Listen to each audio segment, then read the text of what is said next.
Hey everybody, welcome back to my channel. Thank you for all the new subscribers. I'm just so flattered to see all you guys coming in lately. I really hope that I can keep making videos that you at least kind of enjoy or to play in the background while you do something more important. So again, thank you guys. I really appreciate it. Let's move into today's subject. I've been talking so much about the Ford Lightning that let's, open up the conversation for some other cars that are right around the corner. More specifically, the Silverado from Chevy. I think it's the closest in comparison to the Lightning because right now they're so competitive, right? There's the argument of Silverado versus F-150 all day long. Probably throw Dodge in there too, but their EV I think is a little further out. Of the 1500 Ram anyway. Wheel that back in. Basically, I think they're so head-to-head now. My argument or question that I have for this video is, does Chevy have what it takes to compete with what Ford has already announced? I know that's a big thesis statement, right? And based on the specs that we have now, I think it's kind of going to be hard. The Silverado, unless it comes in at a way lower price point, which is going to be really hard to do, I think people are going to go Lightning over the Silverado. Again, there's so little that we know about the Silverado right now, but what we do know kind of has me scratching my head a little bit. So let's get into it. So there's been two kind of, excuse me for saying this, gimmicky-ish kind of things announced about the Silverado so far. And it's that I don't know if it's standard or it's optional. Of course, we don't know yet. Probably going to be optional upgrade, but 24-inch wheels it's going to come with. That's cool, but again, it doesn't really tie into the electric vehicle-ness of the car or the specs, really. So it's cool, though. Don't get me wrong. It's gonna be pretty sweet. Especially if it's standard, that's going to really pull some people into that because that's something that you have to pay a lot for. So that could be pretty cool. The second thing that was recently announced, again, we don't know if it's standard, but this one seems like it might be, and it's the four-wheel steering. Pretty interesting. There's a little teaser video that I'm hopefully playing over my face right now where they show the benefits of turning tighter. And that's pretty sweet, especially with such a big truck. I have a Jeep Grand Cherokee and it's not that big compared to a truck, but even that's hard to maneuver sometimes. So bringing the nimbleness back to a truck is actually bringing it back. It was never there, right? But bringing it to a truck is a pretty cool feature. But again, I might put it more in the gimmicky category because it's stuff that you could easily live without. But at the same time, it's a very cool feature. Now, the third really good stat that they've announced, actually might not be that good. So I know that you've probably heard that they said a 400-mile range with the Silverado. Now, there's something important to note there. I'm going to link a video where I didn't find this out myself, but I did find it from another gentleman's video who I will link below.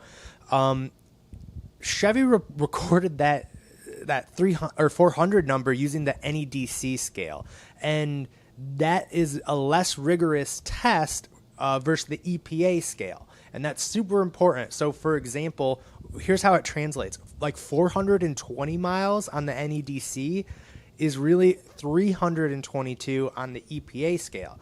So them saying 400 on an EV that's not even going to come out for another year or two is really going to be 300, which is the same that the actual, the extended battery version of the Lightning already has, which will be here sooner. I know, right? Now, my guess is that it's a placeholder. They're obviously working their asses off over at GM, cranking out the latest technology, and probably in hopes to get it to 400 EPA by the time it's out. And it might get there. I totally have faith that there's smart people working on this, much smarter than me. So I think it's still going to be competitive when it comes out. It has to be. Unless it's at a way lower price point, it really has to be.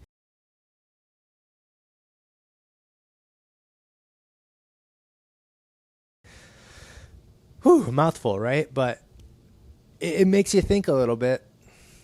And then another thing is what else does GM have planned, right? And we know about the Hummer, and that is their closest EV truck. The Bolt exists too, but I think that, I don't know, it's not turning a lot of heads. So we look at the Hummer, and that has some pretty cool stats too, and it looks sweet. Now, the only thing is, it's so expensive. I don't think people like you and me can really afford it. So what do I know? Maybe you can, and, you know, salute to you. But actually, no. I question that, right? Maybe that deserves a whole other video. But if you have $90K to spend, it'd be tough. But would you get the Hummer, or would you get like the most decked out F-150 that you could get?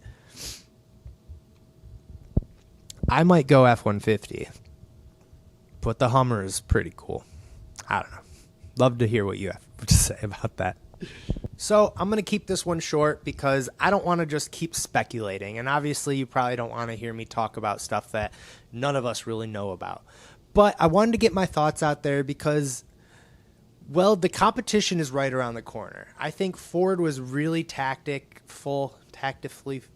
They played their cards at the right time. They're getting ahead. People are getting excited about it. People are going to go buy the F-150 or at least reserve one and get excited about electric vehicle before some of the other ones are even announced.